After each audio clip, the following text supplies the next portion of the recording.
Hello my fellow Christian fiction lovers, welcome to another video. Today we are doing the full winter reading wrap-up.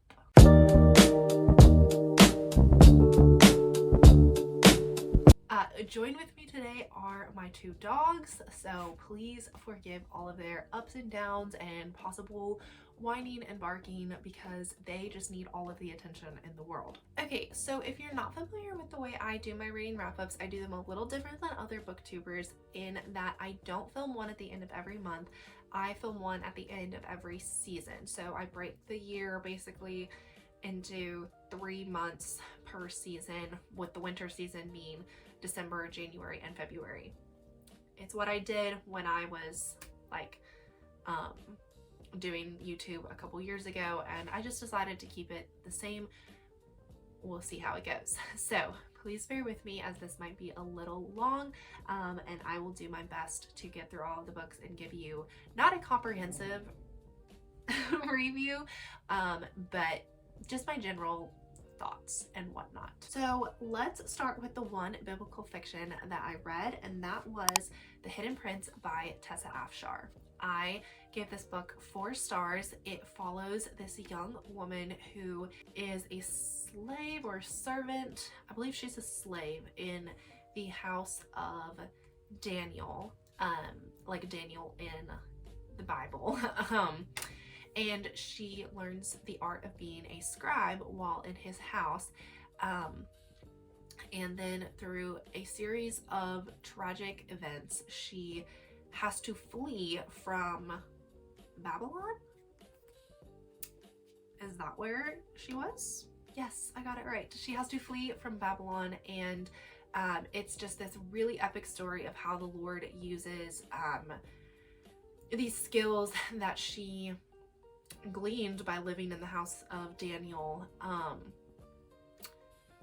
for his glory and for his greater purpose. And it's a really, really beautiful story. There is a touch of romance in it, though I would not call this a romance in the slightest. I think, and I'm not saying that as a bad thing, but the plot and the story and kind of her following the will of God really transcends the bits of romance that do find their way into this book.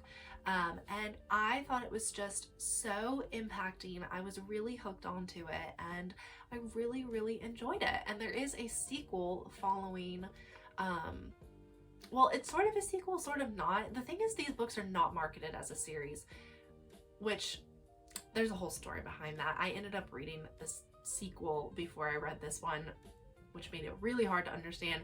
I would highly recommend reading this book before reading the sequel book.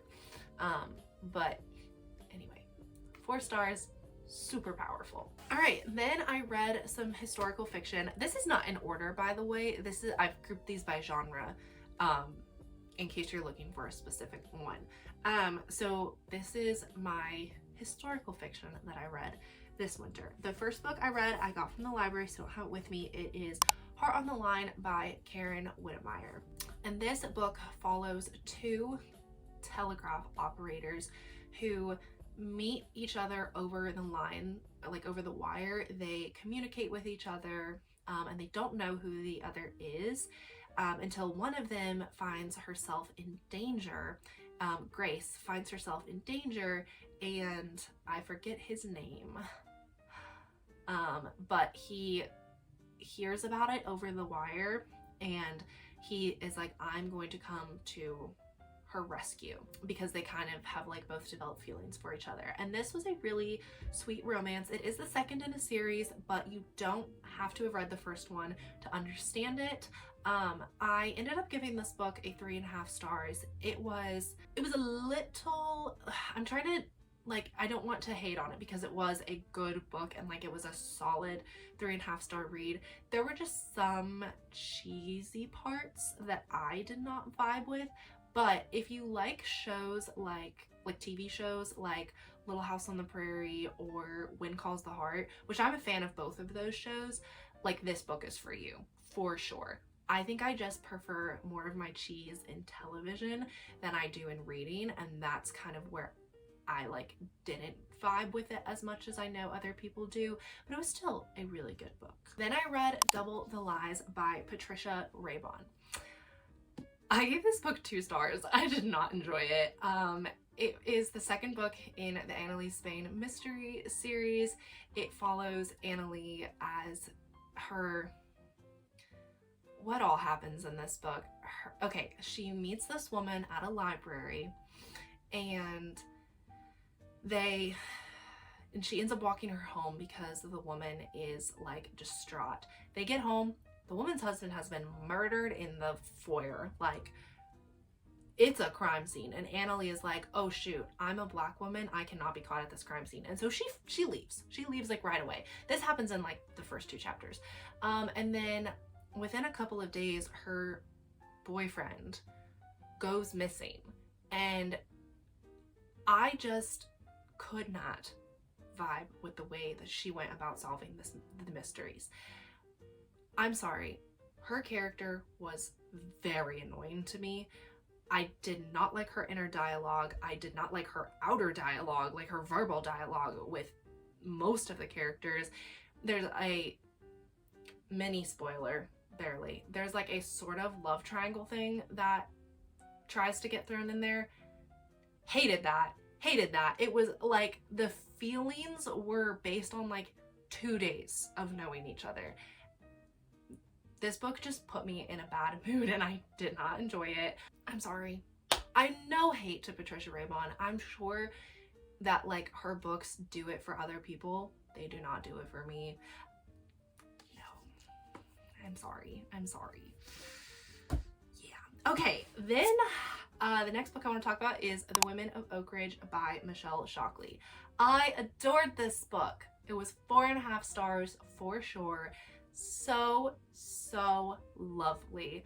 I have a whole reading vlog on this book, so I'm going to link that where I talk about all about the synopsis and more of my in-depth thoughts on it. But it was very refreshing, and I waited to read this book until I kind of had enough time to really get invested in it. And I'm so glad I did, because I got very invested, and I cannot wait to read more Michelle Shockley. She is definitely not like a new author, because she's been around for, like, she has multiple books out, but like I feel like in the Christian fiction scene, she's really starting to like step out and be a lot more like present, if that makes sense. And I love that, because I read 2 books by her now, and they were both so good. So can't wait to read more by her. All right, I also reread The Paris Dressmaker by Christy Cambron. I gave it 5 stars the first time I read it, and I believe I gave it 4.5 or 5 stars again this second go around. But yeah, this book follows 2 different women during the Nazi invasion. What's it called? There's a specific word for it, but basically when the Nazis invaded and then lived in Paris during World War II. The Nazi occupation, there we go. And it's a very complicated plot, I will tell you that from the get-go. But it basically is like, so it's the 2 characters across 4 different timelines, and they do all merge, like they all catch up with each other by the end of the book. What I think is really, really interesting about this book, very minor spoiler, is the 2 main characters only meet each other 1 time, and they don't even realize the significance of their meeting, even though a lot of the things that they're doing in the plot are kind of reliant on one another. And I just thought that was a really neat touch. I think Christy Cambron is a phenomenal author, and her books are just, they are so good. Okay, and then the final historical fiction I read was Blue Skies Tomorrow by Sarah Sundin. This is the 3rd and final book in the Wings of Glory series. It follows the oldest Novak brother, Raymond Novak, as he starts up a new romance after a lot of failed attempts with a war widow in his hometown, Helen. And so we follow both of them, both of their perspectives, and it definitely is a romance, but it also dives deep into a lot of heavy topics, like Raymond's kind of struggling to prove himself a little bit in the war, as well as Helen has a lot of like deep trauma from her marriage, her former marriage, and she also has a son, and like trying to figure out how to raise him among some very tough circumstances she's been placed in. This one hit me really hard, and I actually like was just thinking about it the other day and thinking about some of the things that Helen went through, and I was like, oh my gosh, kind of like secondhand trauma a little bit from her story, but it's very worth the read. I have a full video talking about this entire series and what all 3 books are about, and I go into a little more depth on some of the like trigger warnings, but also why it's still a really good read in that video, so definitely check that one out. And I gave this book 4.5 or 5 stars. I really should have written down what I rated everything before I started the video. Okay, and then I read some contemporary fiction, so we'll go through all of that. The first one, because it was December, I read one singular Christmas book, and that was Catching Christmas by Terry Blackstock. And I liked it. I think I gave this book a 3 stars. It wasn't like the best book in the world, but it wasn't the worst. I did feel like the romance elements were a little rushed, but I only felt that way because the book took place during Christmas time, and so it just felt all very like all in the span of like less than a month, you know? Like the characters don't like, you know, go all in like we're getting married, but still just the element of like we're attracted to each other, and that kind of felt a bit fast to me. So I'm kind of talking about it like people already know what the book is about. It follows a cab driver who this old lady keeps calling him specifically to drive her around, and he is very frustrated with her at first, but slowly starts to kind of, his heart warms towards her. And then the other perspective is this old lady's granddaughter, who is an overworked lawyer, and the cab driver, what's his name? Finn. So the cab driver, Finn, is really annoyed with Sydney, the granddaughter, because he's like, why aren't you here for your grandma?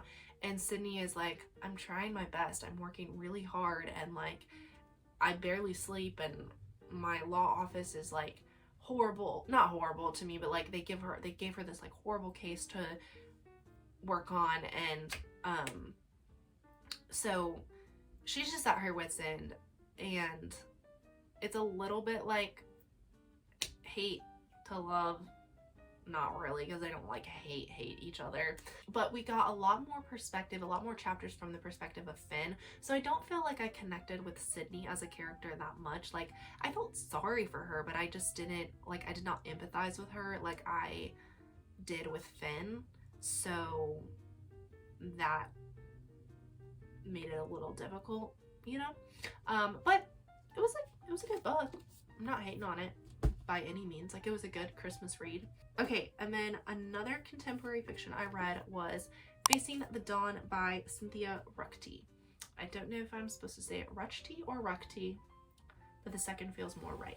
This book follows a woman who, her husband has been away for the last 4 years digging wells in Uganda, Africa. Yeah, in Africa. Her 3 kids, they're all like adolescent age, like teenage age. They are struggling. She is struggling.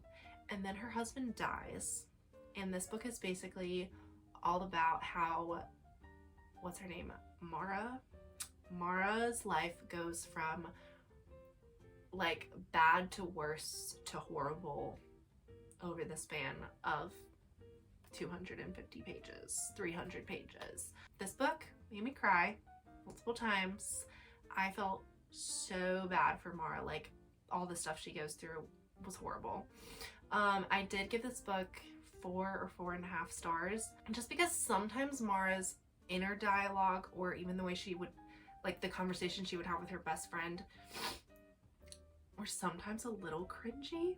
But I think part of that part of that, and this is me owning up to myself, is that Mara's character sometimes reminded me of my mom, because that would be my mom. My mom has two like young adult kids. So I don't know. I think part of it is just like being a young adult daughter is like, I'm like, oh, like that's cringe, mom. You know? Does that make sense? So I think that was more me than it was Mara was annoying, if that makes sense. Still a really good book, and I would definitely read something else by Cynthia Ruchti in the future. Okay, then I read The Secret Keepers of Old Depot Grocery by Amanda Cox. This was a super, super sweet book. Surprised me. First of all, my fiance gave me this book for Christmas because I said I wanted a book by Amanda Cox, or like I gave him authors and he picked Amanda Cox and then picked this book. So I didn't know what it was about. Like literally I started reading it and I had no idea what it was about. And then I kept trying to guess like where the story was going to go, and it did not go in the direction that I thought it was going to go, which was interesting. It was, yeah, let me just get into the plot before I go into all my thoughts. So this book has two timelines-ish, really. So we have the present day timeline that follows Sarah. So Sarah has just arrived back home in the small town that she grew up in after her husband sadly passed away, and she is dealing with a lot of grief, but also just a lot of emotions after her husband has died. The other timeline follows, it begins by following Sarah's grandmother, Gloria Ann. As Gloria Ann, we start the chapter and she very quickly is like, we know that she's pregnant, out of wedlock. The boy who got her pregnant, because they're basically like, they're teenagers, I think they're like 19.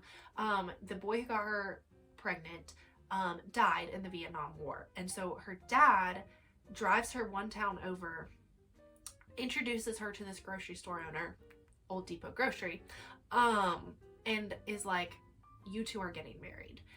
Because apparently the grocery store owner agreed to it. And he's like 30. He's not like ancient. And so they get married. And I sincerely thought that that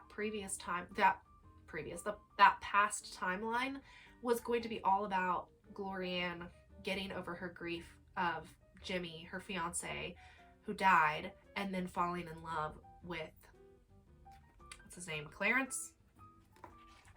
What is this man's name?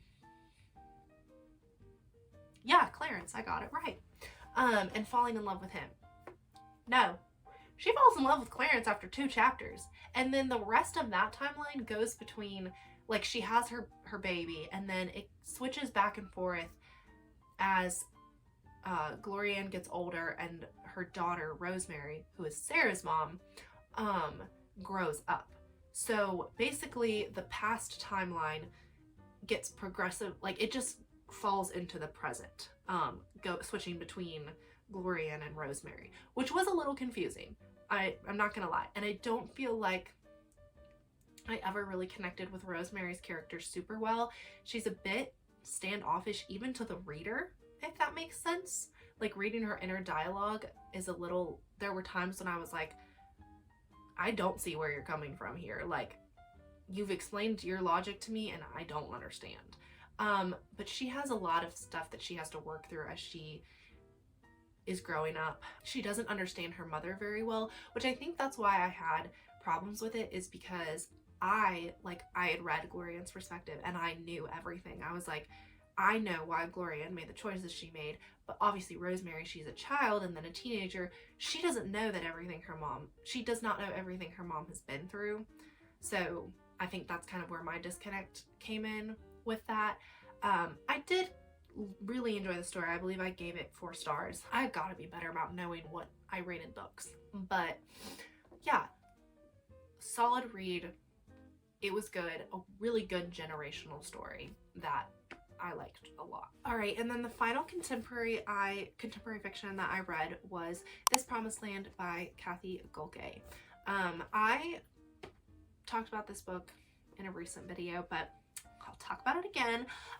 This book follows Ginny Pickering Boyden, as she's about to retire and go over to Europe and tend to her family's, like, her, like, generations ago family's, like, estate that they used to have. But she is prevented from doing that right away because she receives a letter or a call or something that her brother, who she's been estranged from her entire adult life, was lying to her upon when their parents died.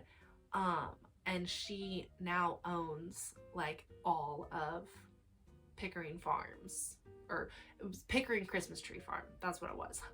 And so she has to go back to her hometown that she grew up in, that she has not set foot in since she left it when she was like 16 years old, to figure out the sale of the land and what all is going to happen.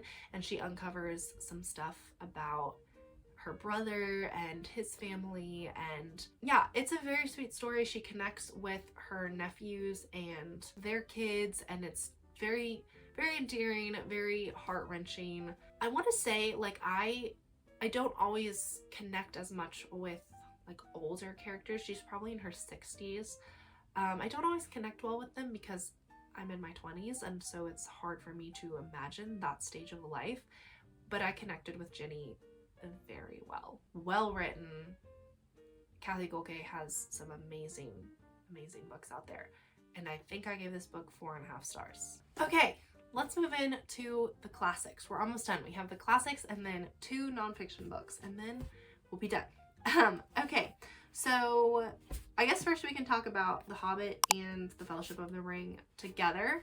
I read The Hobbit in January, and then I just finished up The Fellowship of the Ring last week or the week before, something like that. I'm not gonna give a full description of what these books are about because I feel like everybody knows what the story is about. 5 stars for both. I am thoroughly enjoying going through the Lord of the Rings series. I'm currently reading The Two Towers, and it is such a fun experience, and I am eating it up. I'm loving it. I have a reading vlog for my thoughts on The Fellowship of the Ring. I wish I'd done one for rereading The Hobbit, but I didn't. Oh well. Go check that out for kind of more of my in-depth thoughts. But yeah, 5 stars all around for these 2. Okay, and then I read The Age of Innocence by Edith Wharton. This book, I'd never really heard of it, but I listened to this podcast called Close Reads, and they do, like, in-depth analysis of classic literature. Well, it's not all classic literature, but, like, really, like, famous books. And so they went through The Age of Innocence in January, and so basically they'll say, like, we're going through chapter 1 through 10 this week, and then the next week will be another 10 chapters or whatever. So I just kind of, like, I follow along with the books that I want to, and I decided to pick up this one, and I thought it was amazing. Like, I loved it. Underlying themes and what's put forth in this book is a work of art. I will say that. So definitely a great classic, and I would definitely recommend reading it and listening to their podcast while reading. All right, and then I also read Wuthering Heights by Emily Bronte. I read this back in December. And the reread, I've read this book before. I read it when I was in probably like a freshman or sophomore in high school, and I did not fully understand it then, but I definitely understood it way more now, and it was phenomenal. It was great. And I would definitely recommend this book to probably a more seasoned classic reader. It's very gothic, very dark, lots of, like, it makes you question, like, the story just kind of makes you, like, question a lot, but I loved it. I really did. It was kind of like a struggle to get through because it's just very, there's a lot that happens in this book. But anyway, yeah, Wuthering Heights, read that. All right, and then finally the 2 nonfiction I read. First one, very different, like very outside of what I normally read, but it's called Bad Blood, and it's by John Carreyrou. It is a nonfiction all about what was the company called? Can't remember, but all about Elizabeth Holmes and the her Silicon Valley startup that was full of fraud and all of that. And it was a good book. I don't remember how I rated it, but I read it, like my fiance had to read it for his ethics class in grad school, and we kept talking about it. He kept telling me about it, and finally he was just like, Sarah, you need to read it. And so I did. I got it from the library and I read it. I was pretty sucked in. Like, I already knew what was gonna happen, but I was still, I enjoyed it. But it's probably not, like, it's not a genre that I would read a lot of, if that makes sense, but still. Okay, and then finally I read A Shepherd Looks at Psalm 23. My church did a mini series on this book for our Wednesday night service, and I read through it with them, and I really liked it. I've read it before. I read it back in high school. I rated it 4 stars this time around.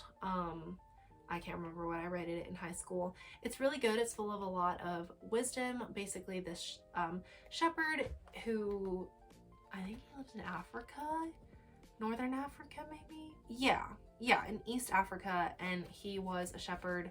Like, that was his career. And he is able to like glean a lot of insights from Psalm 23 as a shepherd, and just kind of explains verse by verse. Like each chapter is goes over half a verse, and like what the phrasing means and what it means in light of like David being a shepherd when he wrote it. And I really liked it. It was it taught me a lot. Some chapters hit home harder than others, but it was definitely a good read. Okay, that is all 16 books I read this winter. I think we're gonna have to start breaking up the reading wrap-ups into maybe like 2 months, because this was a lot, and I'm gonna be honest, I'm really tired of talking and I'm starting to get a headache. So yeah, I enjoyed sharing. You can probably tell, like, the last 2 or 3 books I was like, it was a book that I read.